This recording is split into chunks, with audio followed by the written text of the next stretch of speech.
আসসালামু আলাইকুম গাইস, কেমন আছেন সবাই? আশা করি অনেক ভালো আছেন। গাইস, আজকে যে গল্পটা শোনাতে চলেছি এটা একটি খুবই ইমোশনাল গল্প।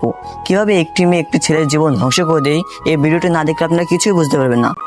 একটি ছেলে সে পালিয়ে বিয়ে করে তার পছন্দের মানুষকে। সেই মেয়েটিও তাকে পছন্দ করে বলে দুজন একসাথে পালিয়ে বিয়ে করে।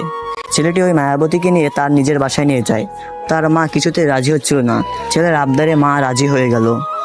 ছেলেটি নতুন নতুন বিয়ে করে তাদের সংসার খুবই ভালো চলছিল। হঠাৎ করে তাদের জীবনে চলে আসে এক ভয়ানক ঝড়।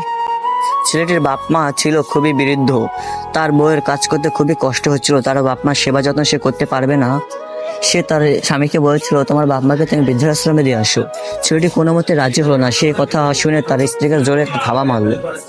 স্বামীর হাতে থাবা খেয়ে স্ত্রীগুলো প্রচুর রেগে। সে রাগের মাথায় তার স্বামীকে বলে, আমি তো সংসার করব না। এই বলে সে মেয়েটি তার জামা কাপড় নিয়ে বাপের বাড়ি চলে যায়। মেয়েটি বেশ কিছুদিন হয়েছে তার স্বামীর সাথে যোগাযোগ করে না। ছেলেটিও সেই মেয়েটির সাথে যোগাযোগ করে না। হঠাৎ করে একদিন দেখলো আন নম্বরে একটি ফোন আসলো ছেলের ফোনে। ছেলেটি হ্যালো বলতে কিছু একটা শব্দ হলো। ওই আন নাম্বার ফোন থেকে বলা হয়েছে তোর বাপ মাকে মেরে ফেলা হবে। ছেলেটি ওই শুনে খুব ভয় পেয়ে যায়। সে এর জন্য তার বাড়ির পাশে কিছু দারোয়ান রাখে। ছেলেটির মন খুব খুঁতখুত করছিল, তাই সেও কোথাও যাচ্ছিল না। মেয়েটি একটি বুদ্ধি করে ওই দারোয়ানদের কিনে নেয়। দারোয়ানদের কিছু টাকা দিয়েছিল যাতে তাদের কাজটি সক্ষম হয়। দারোয়ানরাও তার কথায় রাজি হয়ে গেছিল।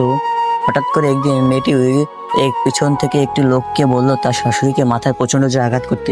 তার শাশুড়ির মাথায় আঘাত করার পরে মহিলা হয়ে গেছিল, স্মৃতিশক্তি ভারসাম্য হারিয়ে ফেলে। এভাবে ছেলেটি তার নিজের ভুলকে বুঝতে পারে। সে এক বিষাক্ত নারীকে ভালোবেসে। হায় রে নারী, করলে কেন আমার জীবনটা কালি, এই বলে ছেলেটা প্রচন্ড চিৎকার করে পাগলের মতো ঘুরে বেড়ায়। সে নারীর মিথ্যা ভালোবাসায় সে আজ নিজের ভুল বুঝতে পারছে।